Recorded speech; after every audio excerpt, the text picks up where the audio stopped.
transatlantic relationship as we know it are over, at least under the Trump auspices.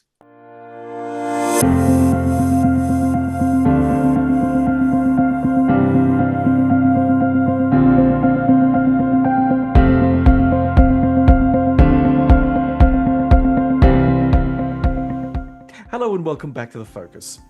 Germany's political landscape is shifting as the Christian Democratic Union, or CDU, led by Friedrich Merz, won in recent elections over Chancellor Olaf Scholz's left-leaning coalition. Meanwhile, the far-right Alternative für Deutschland, or AfD, continues to rise in the polls, capitalizing on economic grievances, migration fears, and dissatisfaction with Berlin's leadership. Merz, a staunch fiscal conservative and advocate of transatlantic ties, has positioned himself as a defender of European security, calling for greater military spending and a more assertive German role in NATO. He supports continued aid to Ukraine, emphasizing the necessity of European rearmament in the face of Russian aggression. However, his balancing act between appealing to right-leaning voters and distancing himself from the AfD remains a critical challenge as Germany navigates its evolving security and political landscape, let alone the challenges posed by the Trump administration, where everything is transactional and America first, in which loyalty and friendship count for nothing. A year ago, we spoke to Dr. Karl-Heinz Kamp. Karl-Heinz is an associate fellow with the German Council on Foreign Relations in Berlin and a lecturer at the University Roma Tre in Rome. And from Rome, Italy, we are pleased to have Karl-Heinz back on The Focus, where he'll give us his take on where Germany is heading. But just as an aside, Karl-Heinz and I are part of the Alphen Group network of security practitioners. The Alphen Group is ably led by Professor Julian Lindley-French. We are all supporters of Atlanticism as the continuing basis for European security, still swimming nobly against the tide. Karl-Heinz, welcome back to The Focus. Thank you for having me. It's a pleasure to be back. Karl-Heinz, Scholz's Zeitenwende speech on the 27th of February 2022 promised a fundamental shift in German security policy, yet progress has been sluggish. Why did his government struggle to translate rhetoric into concrete action, especially in terms of military modernization and European defense initiatives? Well, I think that the Zeitenwende speech of a few days after the starting of the war, the Zeitenwende took place in a number of areas. It's not only the 100 billion that was provided immediately, which certainly was not enough, but what we achieved in the meantime is, or after a while, which I never had believed, I was at that time in the German Ministry of Defense, was a fundamental change in the heads and minds of the people. So we still, over the entire time, we had support, majority support, despite our right-wing and left-wing extremists. We had majority support for supporting Ukraine, for keeping up sanctions against Russia, and for becoming the second largest supporter, also military supporter, of Ukraine. And this is the hell of a lot for a country which was always blamed being pacifist, anti-nuclear, and what have you.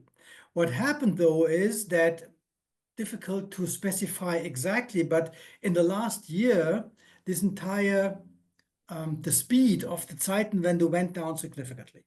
And this had mostly to do with the Chancellor. It laid in his personality. And of course, he had the trouble of having a coalition of three parties. Germany is a coalition country. Since more than 50 years, we never had a majority. One party in an absolute majority. So coalitions with two were normal for us. Coalitions with three are extremely difficult. So Zeitenwende, it was quite clear that the 100 billion could only be the first step, but the second step in hardware was missing. So we had the, let's call it software change in the heads and minds of the people, but then it would be necessary to put more money on the table, and that's where the government fall apart about, because no one was against putting more money on the table, but the liberals said only by a by reprioritization of our budget, which means cutting the social part a little bit, and the others wanted more debt. And this was the dividing line when this entire thing blew up. The far right has gained ground partly due to public concerns over immigration. Has it also sort of ticked upwards because of general security concerns as well? I mean, and here I've got to try to make a bit of a separation between migration is a security concern, but it's not a hard security concern like war is. So is there a core in the AfD that says, you know what, we're really wanting to have a strong Germany across the board? Or is it we want to be strong against migrants and we don't really care about Russia? I think it's a little bit more the latter. The problem also is, as with many um, parties who is a little bit like the Trumpies. You never fully understand what they are up to. They have a number of concerns or complaints. Migration is too much, but um, all these populists usually come into trouble when they make it from the opposition to a decision-making position where they have to find solutions. Because it's one thing to lament and the other thing to have a solution. And the AfD, that's why we have the Berlin Wall back. We have a Yeah. division in Germany between East and West, where the East, the former GDR, is basically AfD land, and the other part is the, let's call it, democratic land. Has to do with a number of things. I mean, entire books are written on this. Has to do with the fact that after the wall came down, many of the the mobile ones moved from the east to the west. So Mhm. those remaining felt the leftovers, rightly or wrongly. I think it's wrong, but it's a huge mixture. And the entire AfD thing is an off the guts party. We Yeah. don't like these blacks running around and these Asians, and they are robbing our jobs. The simple arguments which never can be supported by any empirical data. Mm. And to make the absurdity more complete in the election program of the AfD was to cut very quickly the financial support for unemployed people. Right. The That's majority interesting. voters of the AfD are unemployed people. Right. So no one cares to read a party program. Mm. Um, the problem of the AfD is, and that's actually the good news, it is not the AfD is not willing or able to go into a coalition with anyone else.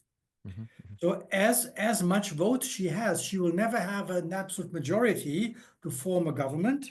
Yep. And there is now a split in the AfD going on.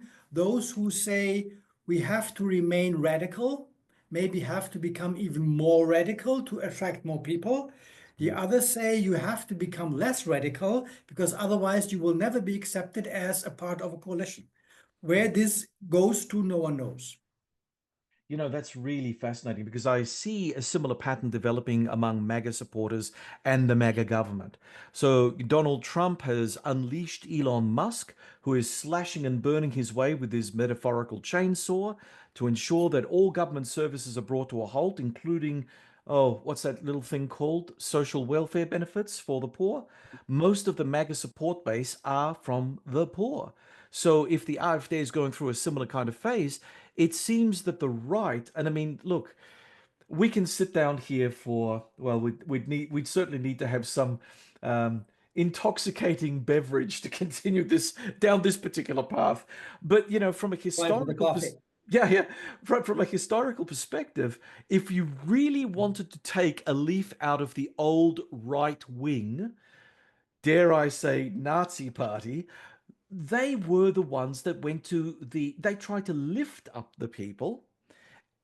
Whether they succeeded or not, and how it all fell apart is another story. But the thing is that for the old fascist parties in Europe, they understood that there was a sort of quid pro quo loyalty among its base in a way the modern right simply doesn't do it.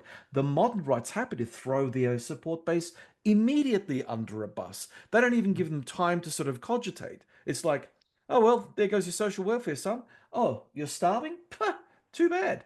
Go find a job in our new environment of no work. Well, I think yes, there are many parallels to the MAGA movement because apparently, and we have only 6 or 7 weeks in the Trump administration time, which seems like 7 months or 7 years, but apparently the US or the Trump team is very good in shooting in its own foot, Yeah. and they are now developing even more capacities in doing so. Mm, Um, with the AfD, it's slightly different because it's not in power. mm, And the AfD has strong Nazi elements. It has mhm, indeed, mm. but it's not a Nazi party. It is, as I Yes. said, it is this off the guts party, Yeah. which deals with the um, with the complaint of the people. For instance, this entire woke movement, Yep. which in Germany is even more difficult because our language is a little bit complicated. We have these two different articles, male and female, and we, in the meantime, you are, for instance, student. Okay, student in Germany exists in male and female. Yeah. In the past, like in Italy, like in North other countries, we spoke about the male version by saying the students. Hmm. Okay. Now you have to say either you have to specify the students male, students female, or you have to say those who are studying.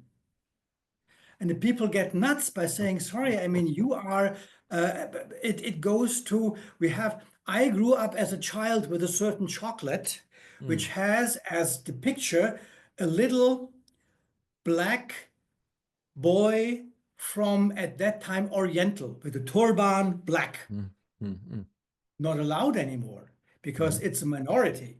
We Yep. are changing streets, the name of streets, because you discover that everyone, every general, whoever, after whom the street was named, had some dark spots in his past. And Yes. this is something that drives the people nuts. It's only one element. Mm, So this mixture of migration, my personal situation, interestingly enough, the personal, most Germans say my personal situation is quite good, but the country is going down the drain. yeah. Um, plus, as I said, migration plus this entire those basically the Trump element of the Washington deep state. We have a little bit like this, Mm. and this gives this AfD thing. As I said, the fundamental difference is that the MAGA people are governing, the AfD people are not. Yeah, okay. Now that we're on this, and we will get back on track in a moment, but I just want to push this point a little further. If memory serves me correctly, now the media never made that much of a big deal about it. It was headline news initially, but a couple of years back, wasn't there some sort of, I wouldn't say deep state putsch, but some attempt at a putsch by a German aristocrat and a handful of other people. Now, I think the coup plotters had been Yes, arrested and thrown in the clink or yes, something. But yes. the fact of the matter is that you had this sort of thing happen. Were these people sympathetic to the AfD? Were they deep state operatives? I mean, we hear that there are German families that, got very rich during World War II and basically created these huge, conglomerates. They're still in charge. They're still getting very rich from the proceeds of their commercial dealings post-war. Is there a German deep state? No, I mean this was more an operette scene. As still, it was a dangerous one. It was a number of people. There is a very small a very, very small group of people in Germany, and you have these maniacs everywhere, who No. is denying that Germany has been created as a state, Hmm. but that instead, following the Second World War, the German Reich, Hmm. before the Hitler Reich, never ended to exist. Hmm. And they wanted to recreate the Reich. Yep. it was so bizarre. The problem is that, like many religious extremists, for instance, as crazy as they are just dangerous because uh, they might kill other people. So Mm, this was detected early enough, and actually they had been sent to jail only a couple of weeks ago. right. But this is not a deep movement. These are one of Mm, these maniacs, and it was a small group. We are talking about, I don't know, 20. For instance, uh, the European terrorism movement, which we had in the 70s, which was in yes. Italy very strong, which was in Germany very strong, was much more dangerous, much stronger, much larger than More these, organized. Mm, more organized than the, by the way, supported by the then GDR and by the Soviet Union, yep. with organization and financial. I mean, that was much more than these 12 people, I think, that have been arrested, which were just nuts, simply nuts. Thank you for putting my mind at ease about that.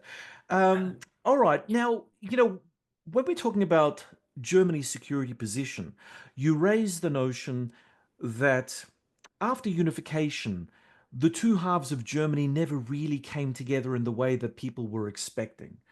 I suppose there was always that, well, fear by some European states, but there was this expectation by some Germans that their folk would come together and you would have a very powerful Germany sitting in the middle of Europe, and there would be no cleavage between the old GDR and the Federal Republic. So, what is explaining the doubling down of East German sentiment against the nominally Western part of the country? Is there Russian interference happening, or is this just a domestic issue that the Germans themselves have just not been able to work out? Well, I mean, I am not a sociologist, but there are libraries full of analyses why these two Germans never grew together. And Mm, in a minute, I talk about whether it's necessary or possible at all to grow together. Living in Italy, I have a completely different experience here. There was for many years and I still exists a little bit, this mutual prejudice from the Easterners to the arrogant Westerners, yep. those who drove a Mercedes already when they didn't even know what a Mercedes was, Hmm. and vice versa, the same prejudice or sentiment of the Westerners to the Easterners, the Aussies, as we call them, always lamenting. I mean, we built you nice streets. What the hell are you complaining about? Um, we thought that this would be over in one generation, Yep. and apparently it takes more. And then, of course, to this basic split, let's call it split, although I think split is way too much. This basic difference, now all the things coming, yes, there is, the East is more a fertile ground for extremism, I was just saying. Now we even learn that extremism or uh, that xenophobia was something which was very well spread in the former GDR, which we Hmm. didn't know. Deep rooted because all the Vietnamese were brought in, and so on and so forth. And Yep. then, of course, now Russian interference, certain developments help to keep this up. So, but let's make a break. I mean, how much harmony can you really expect in a country that stems of very different roots historically? We are not the United. I mean, we are a combination of federal states, former fairly independent regions, Hmm. and it was never the United States element where everyone wanted to be American. Okay, it's a Yep. little bit more like in Italy, where the Sicilians are more Sicilians than they are Italians, and Hmm. the North Italians are much more, I don't know, people from the Alps region or whatever. So let's take it as it is. I mean, my goodness, I grew as a child with a number of jokes between the Bavarians, Western Germany, the Bavarians in the south, and Hmm. the ones in the very north, being described as completely stupid. A little bit like Joe Sixpack in Iowa. Yeah. Yes, we should, and this is also something the new government is now working on by saying, look, I mean, we try to balance this by financial transfers. We had for many years a special envoy for the East in the government. You can ask yourself, why the hell do we need a special envoy to the East? I mean, you don't have in the US government a special envoy for the Texans or for the. So, let's Mm. take it as it is. It's not something which is so unusual, and that really paralyzes the country. No, not at all. Okay, so I'm curious about how Mounts sees the current issues happening across the Atlantic.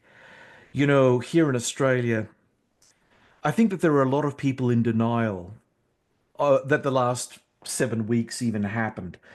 I think that there are too many true believers in Canberra and elsewhere in Australia that are so invested in the American alliance that they can't bring themselves to see that the world is changing before their eyes. And I mean, we always had a bit of a saying here in Australia that we're about 15 years behind everyone else. So everyone else will wake up and smell the coffee, but we're going to be the last ones to do so, by which stage we'll look out at the world and the world has changed completely. But that's just one of those things that we have to deal with. But it's interesting that after you've just described the kind of uncomfortable fractionalism within the German state, you then have not just the Russians to worry about, which has always been an issue for Germany and even the pre-German city-states and ecclesiastical areas, because Germany, before it unified in 1871, was basically a battleground of French interests, Russian interests, Austrian interests, and but now you've got a guy in the name of Donald Trump sitting in Washington, D.C., declaring trade war all over the place, threatening your neighbor Denmark, wanting to take over Greenland, and also, NATO ally Canada. I mean, I don't know. I look at this and I think that everyone's bloody insane. How does Germany see this from an official perspective? Because it must complicate the security equation. Well, actually, okay, I'm always an optimist. That's why how I survived 4 years in the German Ministry of Defense. But um, I think it's the the notion of change in Germany came very quickly, like in the famous Zeitenwende speech. Mm, It took a couple of days before the Ukraine war. We were ready to support Ukraine with 5,000 helmets. There was nothing more embarrassing than this offer, and then they mm, switched completely. yeah, With Merz, the same happened. So we have the second Zeitenwende, maybe even more brutal. mm, Before the At the beginning of the Trump administration, or before the Trump administration, a new government, and it was pretty much in the cards that Merz would win the elections. The question was with whom he would go into a coalition. It mm, was clear that there was a policy change necessary, announced, and it would have been implemented in three areas. First, reactivate the economy, mhm, which went down the drain significantly. Second, deal with migration in yep, what form ever. And third, and a huge gap between these two, and then a gap, and then the third, do a little bit more on defense because the Russian and you never know. So mm, mm, I think the two cold showers which came, and you could feel it in this country, was the speech of Vance at the Munich Security Conference, yep, where the key takeaway for us was that Vance says that the Trumpies and Hungary and the Polish extremist PiS party and the AfD, these are the real West. yep, And we others who believe in these strange things like the rule of of law and equality and these bizarre concepts, we are out. And when then the second cold shower, which was even stronger, emphasizing this, when then Trump turned around the guilt question of saying actually Ukraine attacked Russia. Yeah, yeah, That was the moment which changed everything in Europe because I come in a minute back to Germany.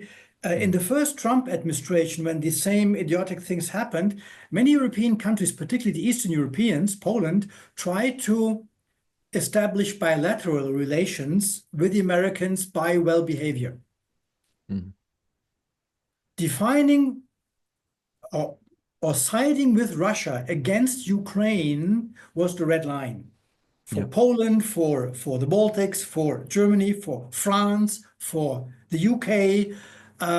So there is now a moment of unity, and the agenda of the government, the planned agenda, changed within a week. Now it is defense, defense, defense. mhm, Merz is quoted with whatever it takes.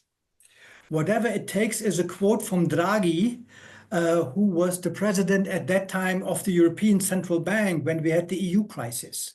He yeah, said, before the euro goes down the drain, whatever it takes to save the euro. mhm, And Merz says, whatever it takes, we will have enough money to defend us and the Europeans. And then strengthening of economy and migration and so on. So the priority changed significantly, and all this happened in 2 weeks.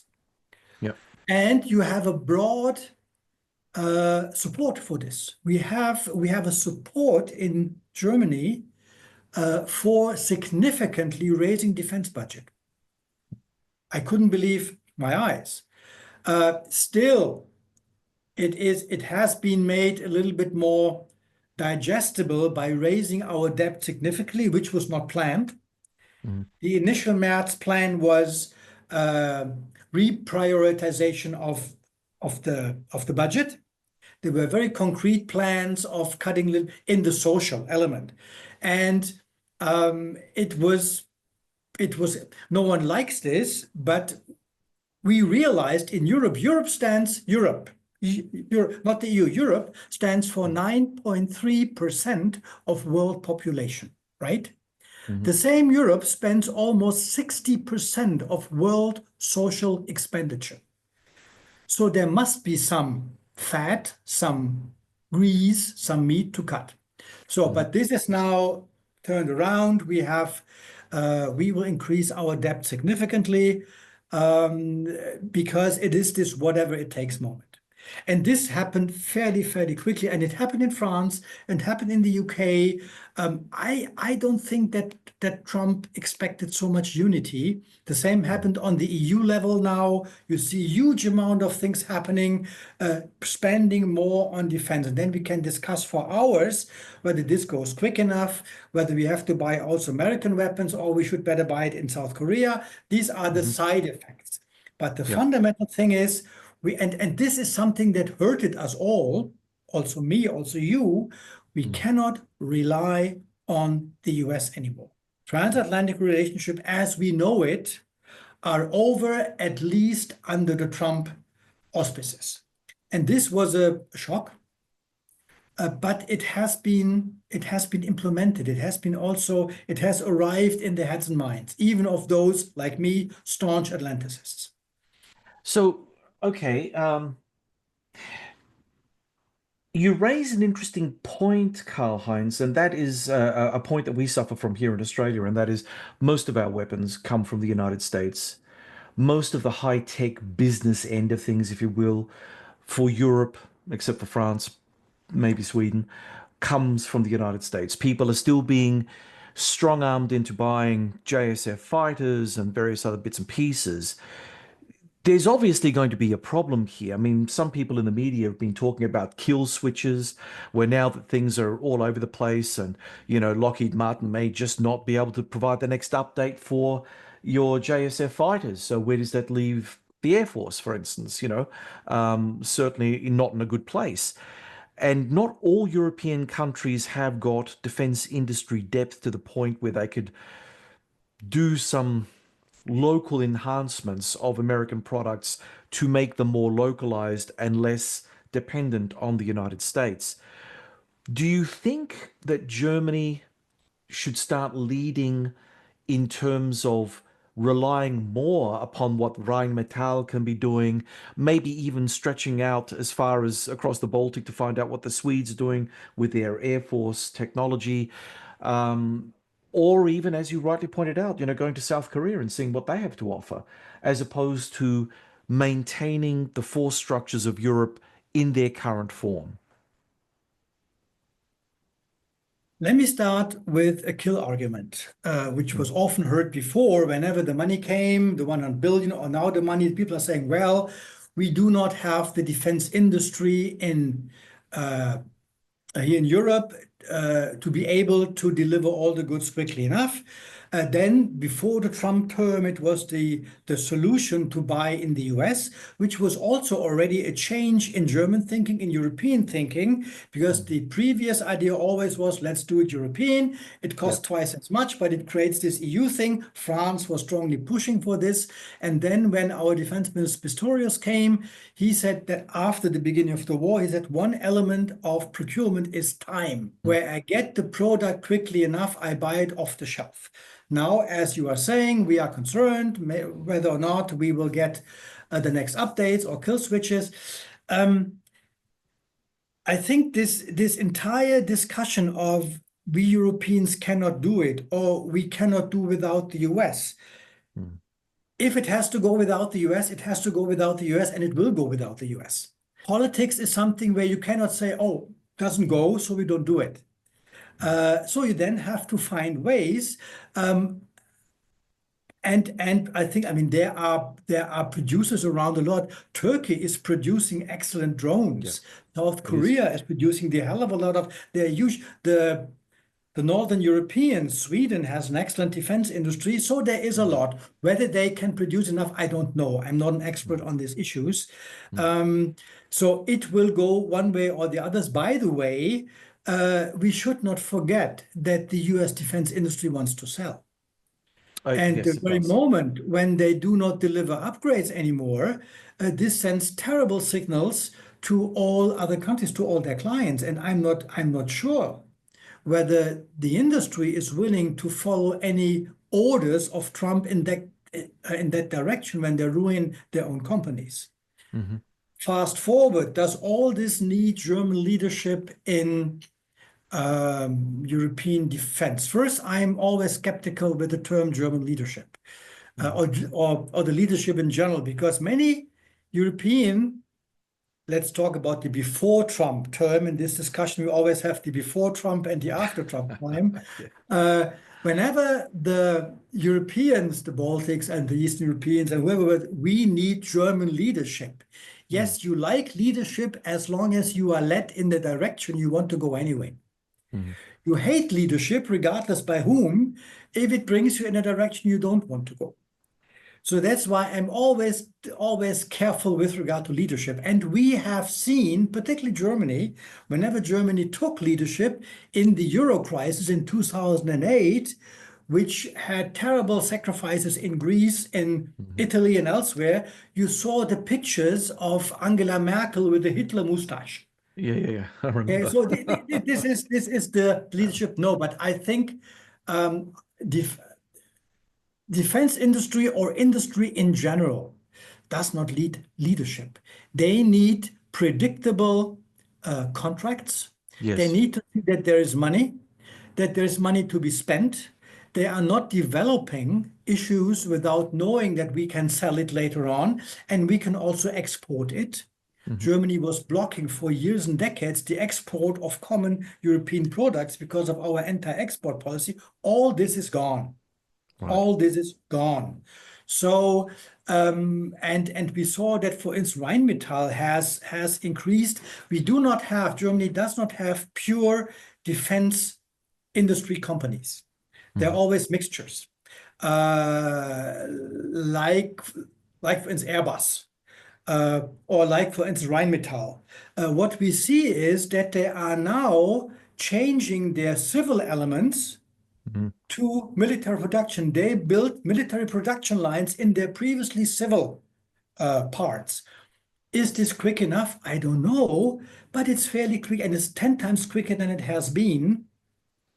So the question never can be, oh, we will not make it anyway, as many people are saying. It will take the Europeans to take 10 years until they can replace the US major support systems. I don't know why it takes that long, but the solution cannot be, okay, let's not even try it because 10 years is too long. We are doing it. And the change that happened in the last years, Ukraine does not have hardware problems anymore right now. They have a Right. manpower problem significantly. 45% of the weapons used in the Ukraine war are produced by the Ukrainians. By the way, they also would like to sell their weapons products if we would buy them. 30% comes from the Europeans and 30% comes from the US. So just to say that things that seemed to be unsurmountable 3 years ago now have to come to a bearable situation. Will this go with everything? I don't know, but I see an awareness and people working on it step by step, also in Germany. There's been a lot said about Russia, the depth of its strategic industry or defense industries, what they can bring to the table, and that's what makes it so very difficult for analysts looking at Europe without the United States, and they, basically hold their hands up and go, "Oh my God, Europe is going to fall to pieces." But what you're basically suggesting is it won't be that bad because the Europeans are moving pretty fast in order to adapt to new circumstances. So my question to you is, if that's the case, will Europe adapt faster than Russia? And will that be then its guarantee to prevent Russia from trying it on? Say, for instance, Trump does manage to, secure a ceasefire deal of some description. Can we be assured that Europe will be strong enough, even if Trump decides to withdraw all American forces from Europe, break NATO completely, that Europe will be able to stand up for itself against Russia? Let me make 2 or 3 points. First, let's see the entire business from Putin's point of view, Mhm. except that he now politically believes he has an ally. But if he sees the situation on the battleground, okay, we have, so first the question of, is Europe to, I make one jump back, sorry, Yeah, no, is go. Europe able to defend itself? We have 400 million Europeans who need to defend themselves against 150,000 Russians, which did not manage to overcome in 11 years 50 million Ukrainians. It doesn't Yep. seem completely impossible. Yeah. Point two, now to my Putin's point of view. If I would be Putin, I wouldn't sleep that well. I lost 700,000 people on the battlefield. Mm. The toll is rising every day. I burned my entire modern weaponry, physically burned them. I am due to Mhm. sanctions. Yes, they could be stronger and they managed to circumvent partly, but at the end, it costs a lot of money. I'm not able to refurbish all these things quickly enough to replenish all my stocks. There are analyses who are saying the Russians are producing 1,500 tanks a month. No, Oh. they are modernizing old T-54 and T-55, Mhm. which still remain a T-55. I mean, an old Volkswagen modernized is an old Volkswagen. It is never Tesla. Okay, Tesla is not a good No, no, word. not in this environment. No. So just to say that, um, let me tell you one little anecdote because it's a political question. When you say Russia is ready to be ante portas before our doors in 3 years, You speed up political processes much more, as if you say, actually, the Russians will not be able to reconstitute their power long enough. So it's also a political deal. When I was in the Ministry of Defense, there came a study and then a paper out in Germany saying that I think it was in 3 years, Russia would be ready to attack Poland in 3 years. Our Russia people in the ministry said this is completely ridiculous. I mean, where do they have the data from? At that very moment, our defense minister Pistorius had created the term Kriegstüchtigkeit. Germany has to be ready to war, ready to go to war, which was an outcry anyway, because the term war in Germany was already difficult. But he made this point, we have to be war ready in. And the minister said, look, hey, this paper is great because it fits in my ready to war thing. So you also include the political element in this business. And of course, the closer you are to the Russian border, the more concerned and the more alarmist your assessments are. Portugal probably cares not that much about this entire thing. So just to say, of course, Russia is a huge country. It has nuclear weapons. It has still a huge weaponry.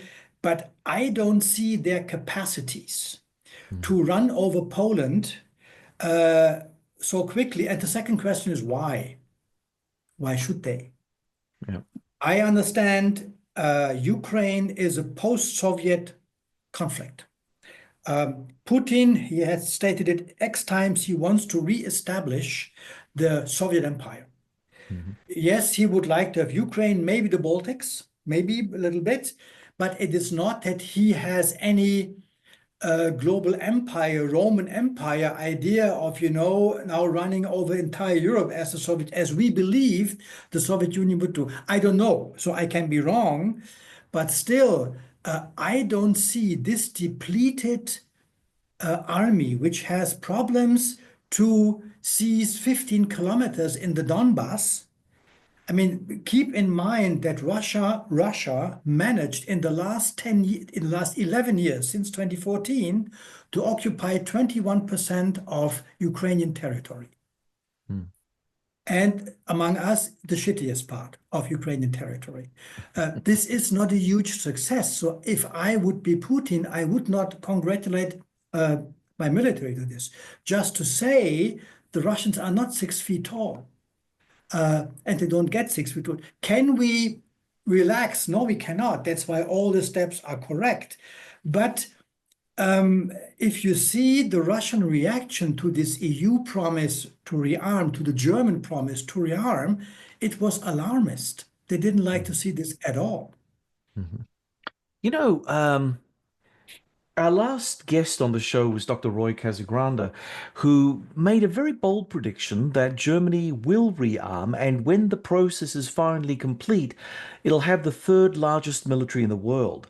I mean, I challenged him on that, suggesting that the German people have long exercised the ghosts of Prussian militarism, are still apologizing, at least formally, for their role in World War II, and that Germany's demography and industry are rapidly declining. Where do you stand on all of this? Well, I mean, this was an argument which was often used in 10, 15 years ago when we Germans always promised to fulfill the 2% demand of NATO, but we never even seriously tried. And one of the excuses was, we better don't do it because our allies in France or in Poland might be terribly concerned if this Germany now becomes such a strong European military power. And it was the then Polish Foreign Minister Sikorski who said, I am more afraid of a weak Germany than I would be afraid of a strong Germany. Yeah. So I think any historical remnants, at least in the conventional field, do not exist anymore for very good reasons. I mean, there is no one in Germany who wants to go to any Prussian imperialism, definitely not. Certainly not in the West and definitely not in the East. This is it's actually more a problem of whether we are really willing to rearm our armed forces, have a huge manpower problem because the people are not running to the arms cheerfully. So I don't see this happening. It has one, let me open a little sideline. Since we are discussing in these days, what happens if Donald Trump unfolds the nuclear umbrella over Europe? And then we have all the discussions, maybe the French and the Brits and nuclear cooperation, God knows what. One element you never heard, except of one or two eccentric academics, and I think one extreme right politician, was that Germany should get nuclear weapons. There is no one in the German political spectrum, there never was since the 1960s, and there is no one seriously or serious person proposing this, because this, I think, leaving alone that it doesn't make sense, leaving alone that we don't have to, leaving alone that it would cost billions, trillions, and quadrillions. But this is maybe the element which could stir up concerns.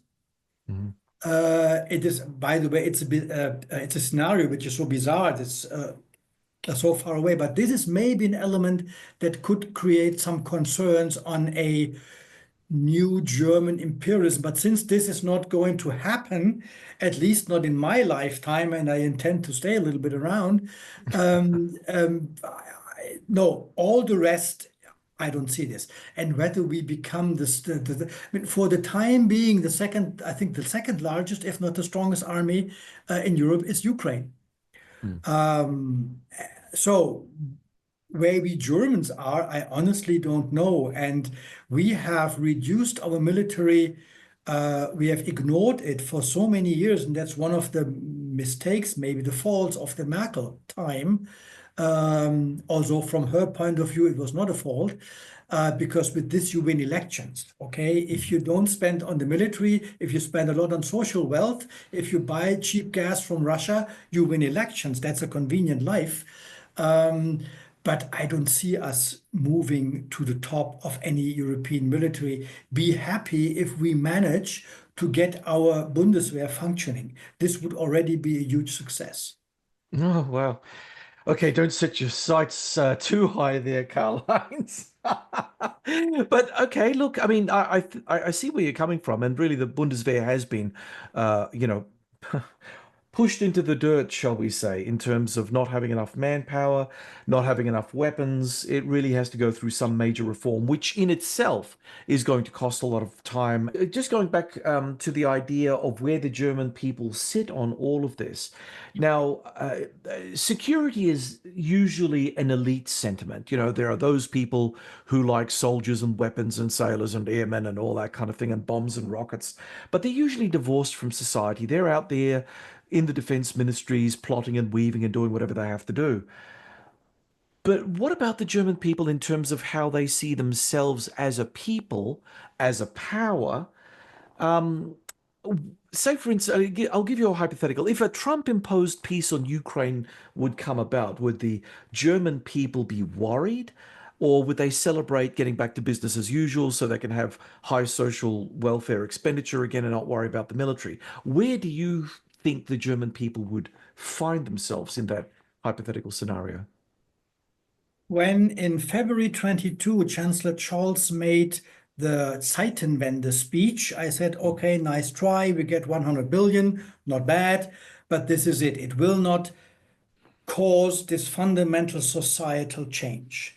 And it did. And I mentioned before, the pacifist anti-weapons export country, become the second largest weapons exporter to Ukraine. We had this tremendous welcoming to Ukrainian refugees. As I said, until now, despite AfD, a majority for keeping up sanctions to Russia, supporting Ukraine, now even a majority for raising defense budgets. So it has been a tremendous societal change. And I was asking myself, why is this the case? Because you are rightly saying, usually people care about health insurance and their pension and not about defense. I think it has a lot to do with proximity. It is not Afghanistan, which is somewhere, God knows where, but the distance from Kiel in the north of Germany to Munich in the south of Germany is the same distance than from Berlin to Ukraine. which means there is the feeling not that we don't sleep at night because we think Putin is standing at the Brandenburg Gate soon, but is a proximity. Yeah. Okay, you could almost hear the raw thunder of the war, Yeah. and that makes a difference. And then this strong feeling of injustice. Afghanistan, completely different ball game, trying to build it up, and Taliban sometimes successful, sometimes not. But here, a country, a difficult country. I mean, Ukraine was a difficult country before the war. It was an oligarch society, highly corrupt. But at the end, a country that tried to become democratic with more or less success, and this has been attacked with all announcement ahead. I mean, Putin said it a couple of times, I will attack Ukraine. We said, no, he will not. We had a huge discussion in the German Ministry of Defense where the military people were saying he will attack because he does all the preparations. And we civilians said, no, come on. I mean, his damage will be much bigger than, and so on. So he did it. This led to a fundamental change, and then this very much unity in Europe, except let's say Hungary. So there has been a fundamental change, and this is something, by the way, which one has to compliment the previous government for the threefold coalition of the Greens, the Liberals, and the Conservatives. They exercised leadership, once again, is a difficult term, but the Greens, for instance, changed most. Okay, we have one. I mean, the Greens who have been created in the late 70s and 80s as an anti-military, an anti-nuclear, an anti-NATO party, was the strongest supporter of Ukraine. We had an election campaign until 2 weeks ago. Usually in election campaigns, you try to be nice. You always promise nice things. There was one party in Germany who called for 3.5% of our GDP for defense. Which party was it? The Greens. I couldn't believe my eyes. We have one Green politician, Anton Hofreiter. We call him Tank Tony because he knows tank types better than you and I. So just to say, fundamental change in the government, which really, and that was a little bit like leadership, whether it was leadership from behind or from the top, I don't know, but it really created this fundamental change in our perception with regard to security and defense. I'm John Bruni, and you're listening to Sage International's The Focus podcast. And from Rome, Italy, we are speaking with Dr. Karl-Heinz Kamp, Associate Fellow of the German Council on Foreign Relations in Berlin and lecturer at the University Tre in Rome. Look, Karl-Heinz, let's get back to nuclear matters. You raised it earlier. We're going to have to drill a bit deeper now. Okay, so given Germany's historical aversion to nuclear weapons and its commitments under the Nuclear Non-Proliferation Treaty, how realistic is it for the French to put nuclear weapons on German soil as part of a broader European deterrence strategy? I mean, from what you're saying, Germany's undergoing so many changes in terms of its strategic thinking that this can't be, an outlandish idea anymore. It could have been, say, 12 months ago, but not now.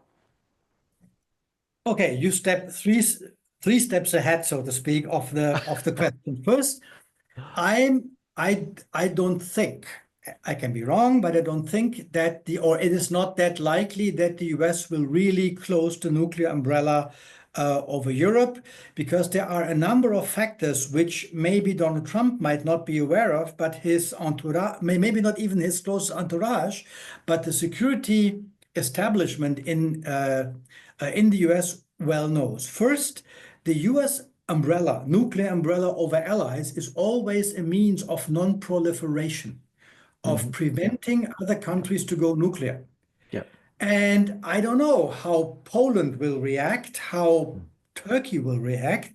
I don't know how South Korea will react if the umbrella gets closed if it gets closed over Europe, it would be a European problem, but not only, because also the countries and democracies in Asia Pacific, in your region, might ask themselves, how reliable are the Americans also for us if they just closed the umbrella over the Europeans?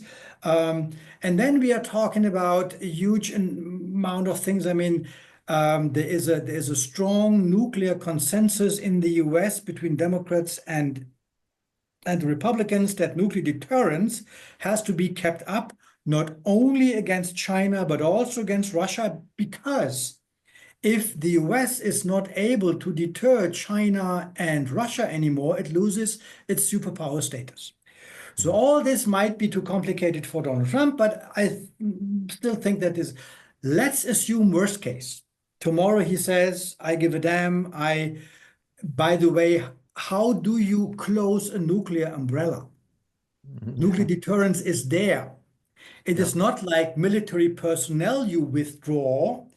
The question is, you should explicitly state, I will not defend these goddamn Germans or Europeans. Still, Vladimir Putin could not be sure that Donald Trump basically changes his mind overnight and says, I bombed the hell out of them. So nuclear deterrence is something which is difficult to withdraw, unlike military force. But once again, let's assume worst case it happens. What can Europe do? First, as I said, to go nuclear, Germany is not an option. Any EU, there was always the idea that the EU could have a nuclear force, as we have a common currency. Why not a common nuclear force? This is ridiculous because we don't have a common government. That's right. And since we do not have a common president who can decide on nuclear weapons, you cannot decide on nuclear weapons in a 5 hours night session in Brussels. This doesn't go. So no way. But we have two nuclear powers in Europe, France and the UK, which are Western, so on our side, so in the European part of NATO, who have significant capacities, who always were regarded in NATO as strengthening deterrence because they confront any attacker with two independent decision-making centers. In the old days, we had the US decision-making centers and the two independent ones, which means a Putin must not only include in his cost-benefit analyses what Trump or the US would do, but also what the French and the Brits would do. And deterrence takes place in the mind or in the head of the attacker. Can he be sure that the French will not use their nuclear weapons if he runs over Poland? Or that the UK uses a nuclear weapon if he attacks the Baltics? If he miscalculates, the damage for Russia is incredible. Do we know what he will do at the end? No, we don't. And I don't want to find out, honestly. But just to tell, there is a capacity which is there. We have one problem, and this is where you were just saying France. France, in the recent 40, 50, 60 years, rejected the idea of extended deterrence. The idea that a nuclear power can extend its umbrella over a non-nuclear country. And this is a difficult issue. You have an extended deterrence guarantee over Australia. It's always a credibility issue. Can you really be sure that the US will launch a nuclear weapon against China if, let's say, one of your countries will be attacked, if Melbourne gets attacked? So will the Americans sacrifice San Francisco in a counter-strike to save Melbourne? You don't know, and you don't want to find out either. But that's the key credibility problem, which you cannot dissolve. And the French always said, we don't believe this. That's why we need our national nuclear weapons, because it only goes in the nation, which is not a stupid idea, by the way. Whether now Macron is changing this, there are some elements, but I don't know yet. Maybe this this pillar of French nuclear thinking, which always was la nucléaire ne se partage pas. You cannot divide the nuclear. Maybe this is changing, maybe not, but what we can do now is we can closely cooperate between French and French and British nuclear weapon centers, which they are already doing, Yeah. exchanging information. How are you working with this? Doing research together, and then include the non-nuclear allies in such a nuclear dialogue, like we have in the nuclear planning group in NATO. There is a paper coming out from the DGAP, the institution where I'm working for, in 2 days actually, explaining all this to signal to any attacker, yes, it would be better with the US, no doubt, we would prefer. But if not, we are not without deterrence, nuclear deterrence, and we send a signal of unity to you, we might even become serious on this. And since you don't want to find out and we don't want to find out, you better stay where you are, which is the key message of deterrence. Oh, okay. Well, that's reassuring in a strange kind of way. But look, Sorry for such a lecture, but that's just my hobby horse. So no, no, no. whenever you punch something, then this entire thing explodes. No, I'll keep punching then because what I really want to find out now is the German reaction to the way that Zelensky was treated at the White House at the infamous Oval Office situation. I mean, how did that play among the German public? Did they shrug their shoulders and say, well, that's Donald Trump for you? Or did they get angry? Did they feel that they were being moved more toward the AfD? I mean, how did it work out in the public domain? It was exactly, I spoke about these cold showers. We had the cold shower of Trump saying that actually that Ukraine is the guilty one, the cold shower of the Van speech in Munich saying Mm. actually we are the real West, you with Mm. your bizarre ideas of, I mean, obeying the law, give me a break, what a crazy idea. Um, and the treatment of Zelensky in the Oval Office was another cold shower. And there was the feeling in the German press to say it was good that he did not fell on his knees. Mm. It was good that he came in uniform. By the way, Churchill also came in uniform I in know. 1944, I think, whenever it was. Yeah.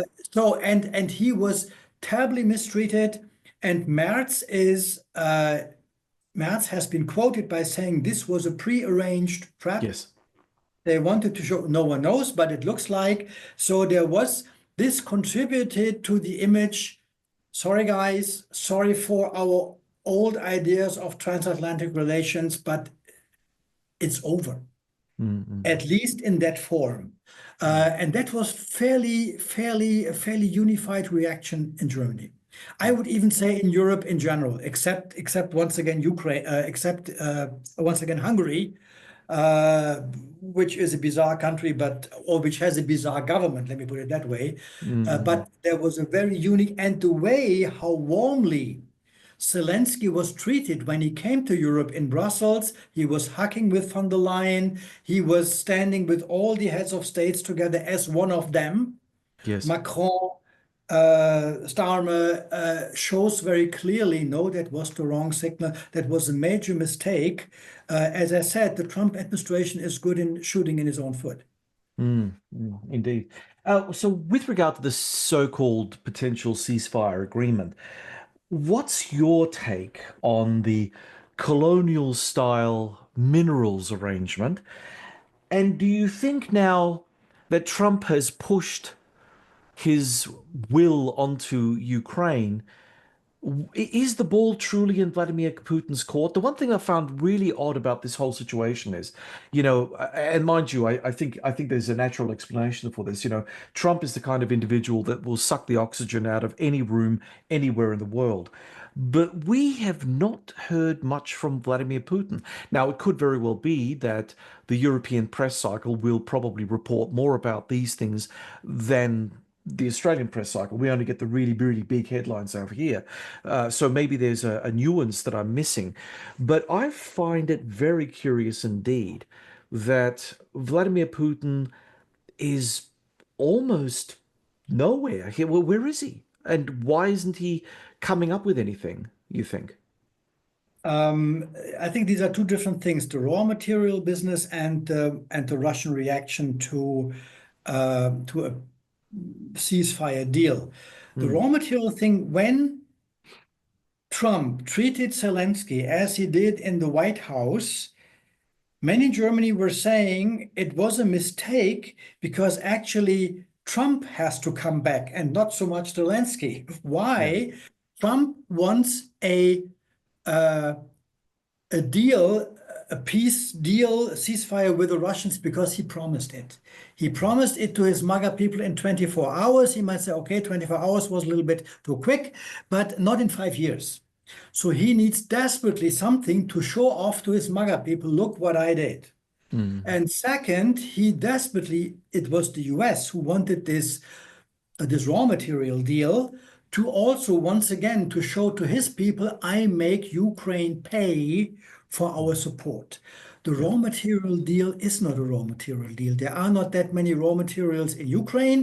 Those which are there still have to be mined, so they're deep in the soil. There is not much money to make with. Hmm. So for the Ukrainians, it was easy to sign this deal because they didn't lose anything. Hmm. That's one thing. The other thing, now we have talks. We have talks in Saudi Arabia, and there is apparently now the U.S.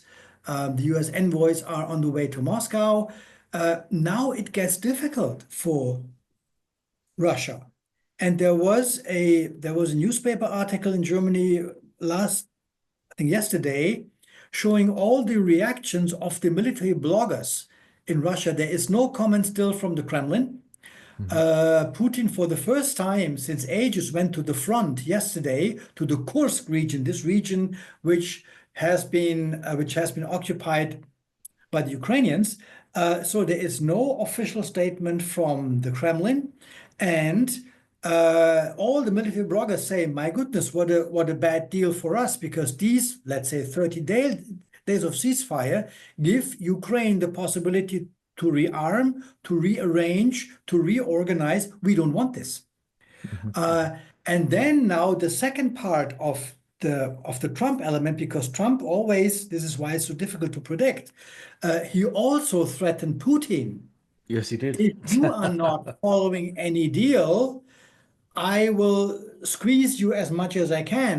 And he tries to do it with oil production, which will Yeah. not work either. No.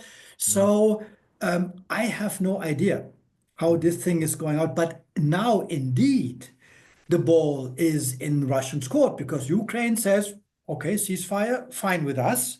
Hmm. We Europeans say, if you manage to make a ceasefire, fine with us. The Americans say ceasefire, yes. So if Russia says no, I would like to hear the excuse the Kremlin finds not to enter in ceasefire mode without annoying Putin, without annoying Trump, because once again he doesn't get his deal in 24 hours. And since he is the big deal maker and Hmm. wants to present this, to prove this to his people, after this, the ball is in the court of the US again. So we Europeans are actually watching this ping pong and say, okay, let's see what's coming out. Interesting times. Really interesting times.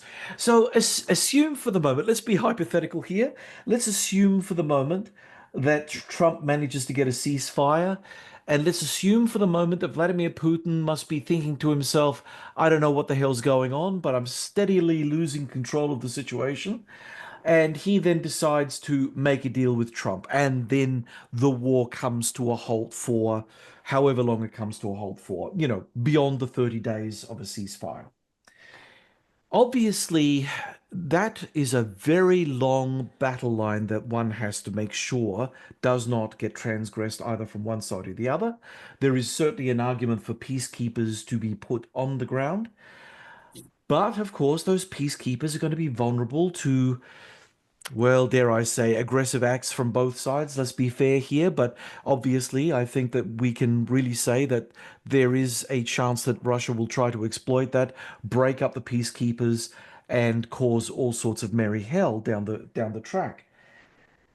Do you think that the Europeans really have a plan for enforcing the peace along the Ukrainian-Russian border as it's currently configured?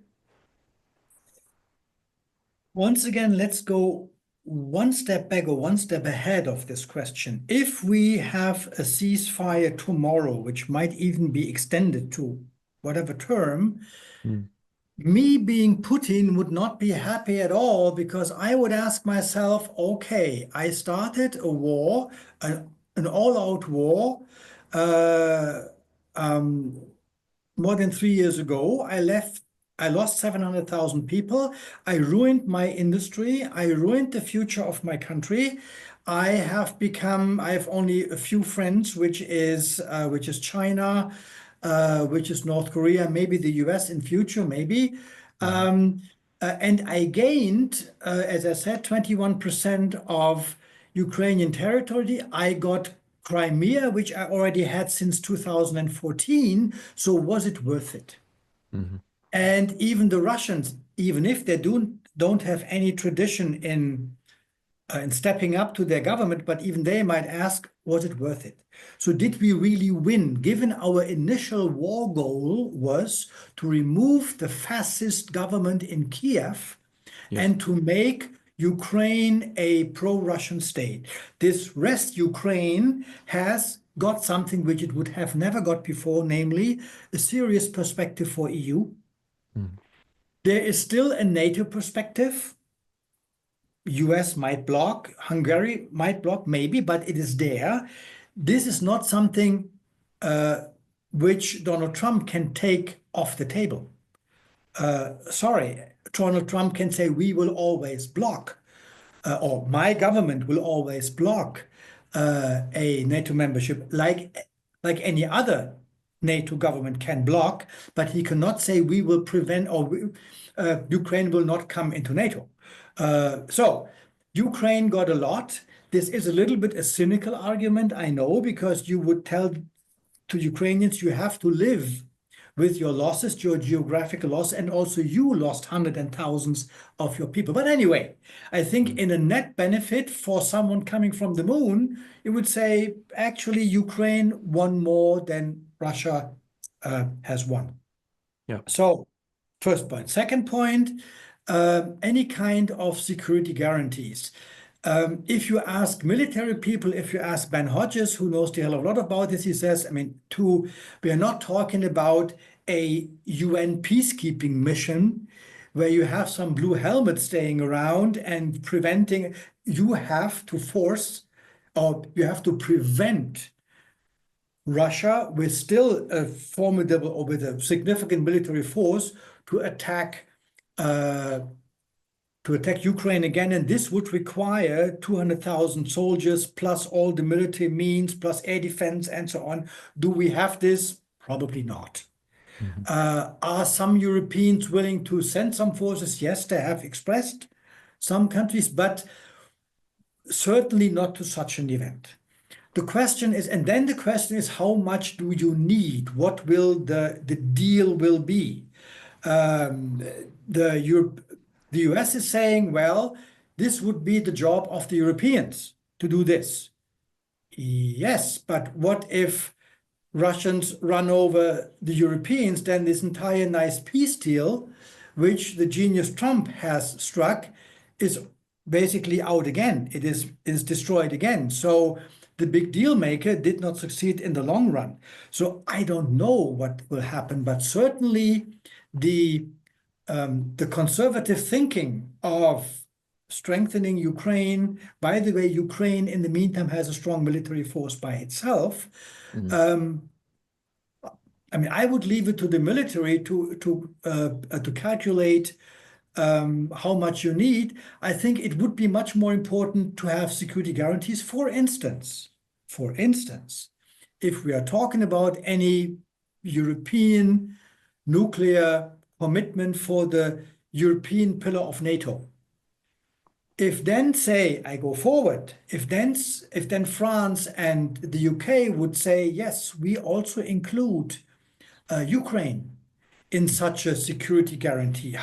It's not a guarantee because it is never a guarantee, but a statement like the security of Ukraine is vital for our security interests. Or like Chancellor Merkel said with regard to Israel, the security and safety of Israel is the raison d'être of Germany. Mhm. Doesn't mean that we are sending forces there, but it's a very strong statement. Something like this is something which you could, and then the question is, would be the Ukrainians satisfied with this, and would be Putin deterred by this, which we don't know. But certainly this idea of having a fully fighting 200,000 men European force with air defense and refueling and manpower and God knows what you need is not going to happen. You still could deploy small amounts of European forces on Ukrainian territory, as we did in the Cold War with the inner German border, where we had all kind of nations. We had the Belgians, the French, the British, the Dutch, all in the layer cake format at the inner German border, which means if the Soviet Union would have attacked, not only Germans would have died, but also Americans and British and French. And this is a strong reason to enter into a conflict. So there are all kind of mechanisms and ideas possible, but I would like to wait for any kind of ceasefire first, which I don't see yet, and then we can discuss about further steps. Yeah, look, I hate always leaping into the unknown here, but the thought did cross my mind while I was listening to you speak. It won't ever happen, but what an incredible opportunity for the French to step up here. They could put some, I don't know, tactical nuclear weapons as a nuclear backstop to a European peacekeeping force. That means the Europeans don't have to go in there with 200,000. They can go in there with whatever they can possibly afford. But then the Russians face the real prospect that if they cross over, there is hell to pay on the other side. It also brings us a lot closer to the idea of a nuclear war, assuming that Putin wants to go down there. But again, we're talking mental games here. You know, when we talk nuclear weapons, they're not weapons like an AK-47. You know, it's something different. It is something that you're trying to outpsych your opponent with. The idea of actually deploying, say, you know, 3 or 4 nuclear capable Rafales in and around Lviv just as a backstop would probably send a very powerful signal.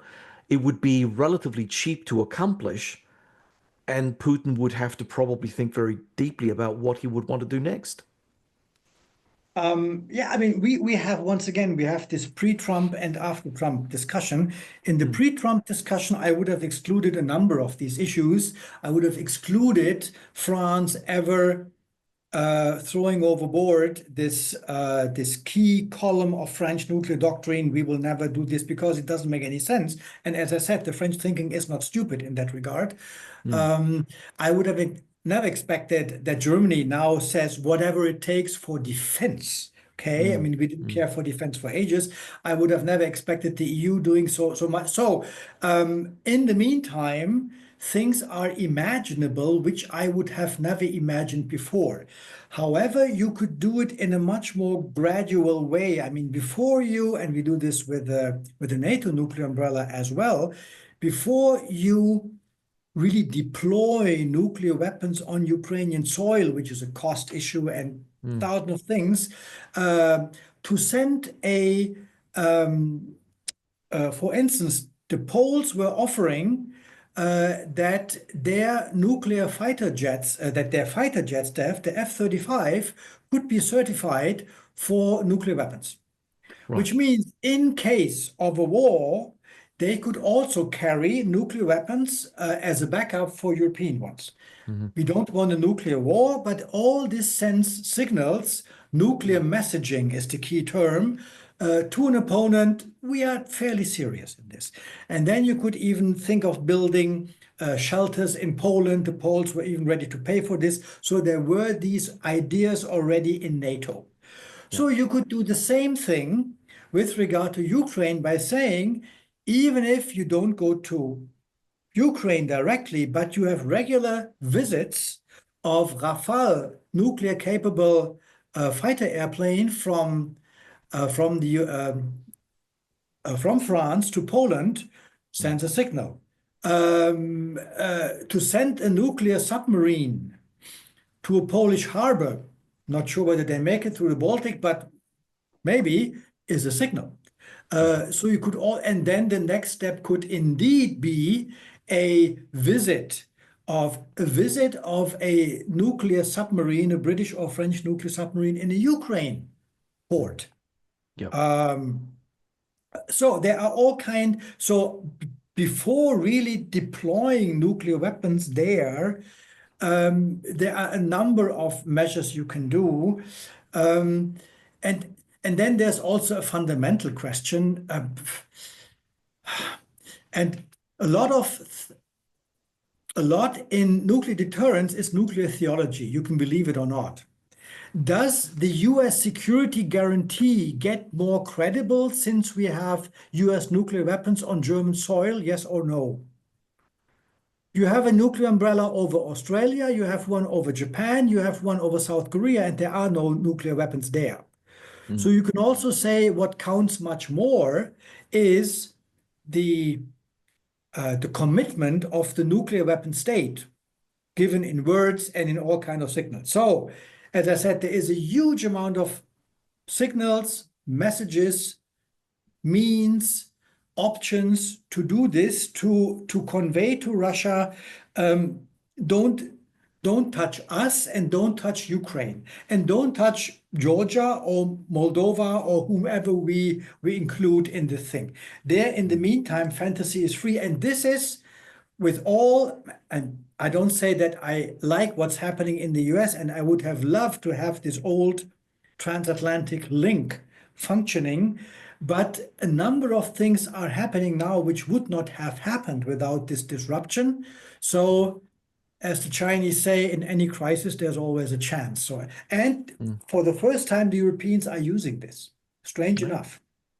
That is excellent. Although there is one elephant in the room that we haven't really quite unpacked, we touched on it earlier, and that is that the European Union as an entity, you're quite right, it doesn't have an executive president, it doesn't have a foreign policy, it doesn't have a defense policy, so it can't act as a country would act. But there's also a big split among European nations in terms of where their chief security priorities lie. Now, if I were to go anywhere south of the Alps, I think that I would imagine most countries would be very, I don't know, concerned about illegal immigration coming up from Africa, coming up from the Middle East. And for them, their security priorities would always be to try to stop that, not necessarily to help out in a shooting war with Russia, even if Russia is looking pretty dire and looks like it's going to go elsewhere.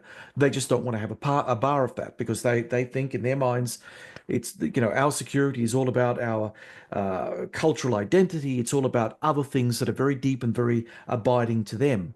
So, how does Germany then play a bridging role, or can it play a bridging role between these two competing security paradigms in Europe?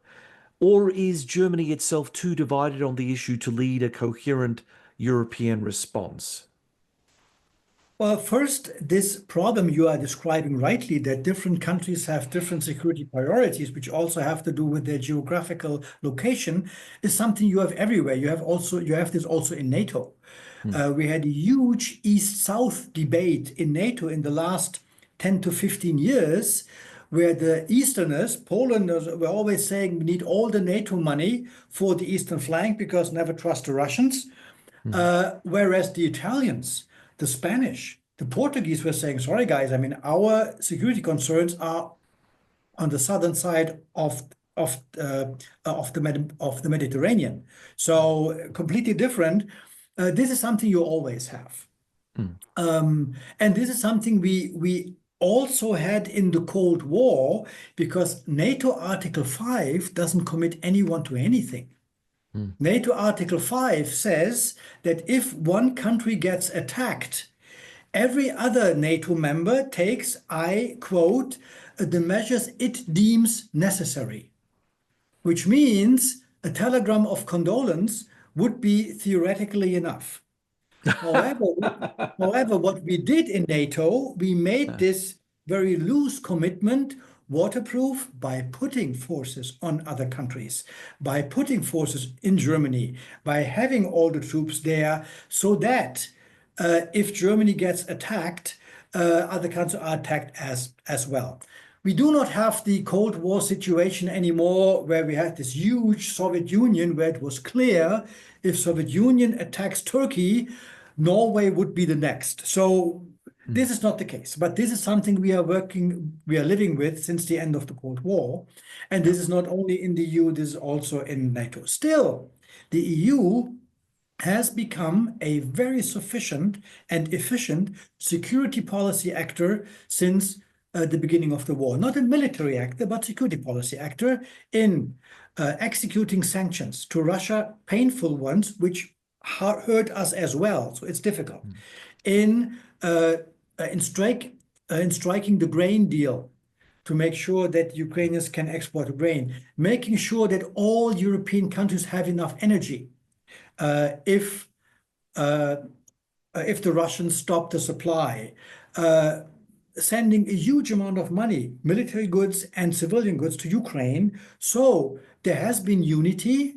Yes, there are countries who are always difficult. Slovakia is one, certainly Hungary, but we managed to circumvent them, sometimes to ignore them, sometimes to punish them. Is this nice? No, this is terribly painful. It takes ages and weeks and cumbersome, but this is how it goes. So once again, having seen the last 6 weeks, I see a lot of cohesion in in Europe. Of course, Portugal will always be less affected than Estonia, just geographically. But so far, the Portuguese did not say, we go out of this, because you are part of this entire thing. And the EU is first and foremost an economic institution. It was not designed as a military institution, and it cannot be, but it can support all this, and then all the issues we were talking about at the beginning, European defense industry, creating economic conditions under which a defense industry can work efficiently. These are all things the EU does very, very effectively. Changing priorities, for instance, how much climate change or how much climate protection can we still afford, a terribly important issue, if we at the same time have to produce things which are not climate friendly. So, huge amount of different of deals you have to make, where it's not a simple yes or no. I'm not sure that this requires a German leadership. What it needs, though, and this is something which the previous government has neglected, close contacts to the big ones in Europe, France and the UK, and close contacts to the medium and smaller ones, Poland, medium, and the smaller ones, the Baltics. This has to do with the fact that Chancellor Scholz was not a foreign policy chancellor. It's just not in his genes. Unlike Helmut Kohl was, unlike Angela Merkel was, who always said we have to make sure, if we make a deal with the big ones, make sure that the small ones are in the loop, so that they feel to be. I mean, the entire business of leadership is to make your allies feel that you do what they actually want to do. Yeah. Be stakeholders. Exactly. And for this, you have to keep them in the loop. And this is something where Scholz personally failed. He neglected the contacts to France. Macron is a difficult person to deal with. He neglected the contacts to the UK, which went through difficult positions. It's not only to blame him, but this is something that Merz is reestablishing immediately now. One of his first, I mean, he traveled to all these countries before the elections to make sure not German leadership, but we are a union, or we are a group of like-minded countries. If you really want to go a little bit far, is we are the West now without the US. Painful to say. Painful to say. And this includes, by the way, not only Europe. This includes Australia, Japan, New Zealand, South Korea, and whoever feels to be in this group by proving through his action that this, this equality before the law are not stupid ideas, but it's something we are standing for. And that's why the West is still there. This idea, US leadership has gone, now we need another leader.